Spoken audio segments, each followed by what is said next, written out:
দীঘার মোহনাতে গিয়ে নায়িকাকে দেখবো এরকম বুঝতে পারিনি। তোমরাও দেখো সবাই। তো যাই হোক, সকালবেলা রেডি ফেডি হয়ে আমরাও চলে গেছি মোহনার উদ্দেশ্যে দীঘাতে। তো চলো, এই যে টোটো করে যাচ্ছি, পৌঁছে গেছি আমরা মোহনার উদ্দেশ্যে। তো দেখো মানুষের ভিড়টা, তোমাদের আগেই বলেছি কি সুন্দর ছোট ছোট দোকান বসেছে মেলার মতন। তো এটা মোহনা বলে, একদিকে নদী আর একদিকে সাগর, আগেরটা নদী আর একটা সাগর মিলিত হয়েছে, তাই জন্য মোহনা বলে। এই যে যেতে যেতে আমি একটু ভিডিও ক্লিপ নিচ্ছিলাম, অসম্ভব মানুষের ভিড়, তোমাদের বলার বাহুল্য, তোমরা দেখতেই পাচ্ছ। ওই লাস্টে আমরা যাব। তো দীঘায় মোহনাতে সব ভালো, কিন্তু এই জিনিসগুলো খুব খারাপ। এইগুলো পার হয়ে সবাই যাচ্ছিল, সবার ভীষণ প্রবলেম হচ্ছিলো, এত বড় বড় একটা পাথরের এইগুলো, সবার বাচ্চা থেকে বড় থেকে সবারই অসুবিধা হচ্ছিলো, বয়স্ক মানুষকেও যেতে পারছিল না। যাই হোক, তারপরে দেখো সমুদ্র উত্তাল কাকে বলে। আমি একদম শেষের দিকে চলে এসেছি সমুদ্রে, একদম মানে শেষ সীমানায়, যেখানে সবাই দাঁড়িয়ে অনেকে ফটো ভিডিও তুলছিল।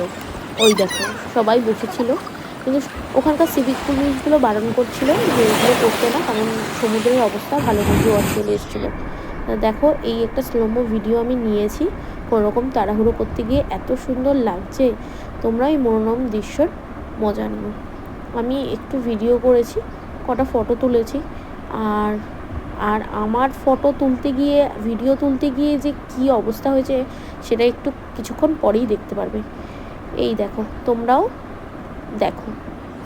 এই দেখো আমি ভিডিও একটু তুলতে গেছিলাম, সেরকম আমাকে পুরো ভিজিয়ে দিয়েছে, মানে কী বলবো, পুরো আমি ভিজে গেছি। যাই হোক, তারপরে সামনে আসতেই দেখো লোকের ভিড়, সবাই নিজের মতন মজা করছে, তার মধ্যেই কাকিমা নাচানাচি করছে, আমি ঠিক চিনতে পারলাম না।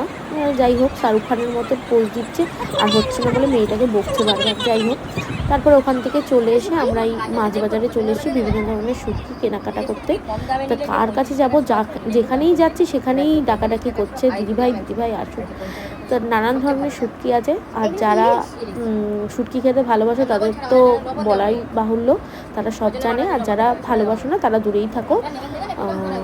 এখানে নানান রকমের শুটকি পাওয়া যাচ্ছে, চিংড়ি, ছোট মাছ, বড় মাছ, ভোলা, বিশেষ করে হচ্ছে তোমার লোটে, ইলিশ, নোনা ইলিশ। তারপরে সব দেখে আমি একটু এখানে কাঁচা ইলিশের দিকে আসলাম। দেখো কি সুন্দর, কত বড়, যারা খেতে ভালোবাসো আমার মতন ইলিশ, তাদের জন্য এই ভিডিওটা, তারা দেখে নাও। তো সামথিং 2000, 1700, 3000, 2500 করে এরকম দাম বলছিল। আমি একটু ভালো করে দেখে নিলাম। এছাড়া আরও মাছ ছিল, ভোলা, পম্পেট, নানান ধরনের। যাই হোক, গলদা চিংড়ি, বাগদা চিংড়ি সব ধরনের ছিল। আমি একটুখানি দেখে নিলাম, কারণ আমিও বাড়ির জন্য নিয়ে আসবো। এখানে শুটকি মাছ ছিল, এই দেখো। যাই হোক, আজকে এই পর্যন্ত, নেক্সট কোনো ভিডিওতে দেখা হবে। তো টাটা, সবাই ভালো থেকো, সুস্থ থেকো, টাটা।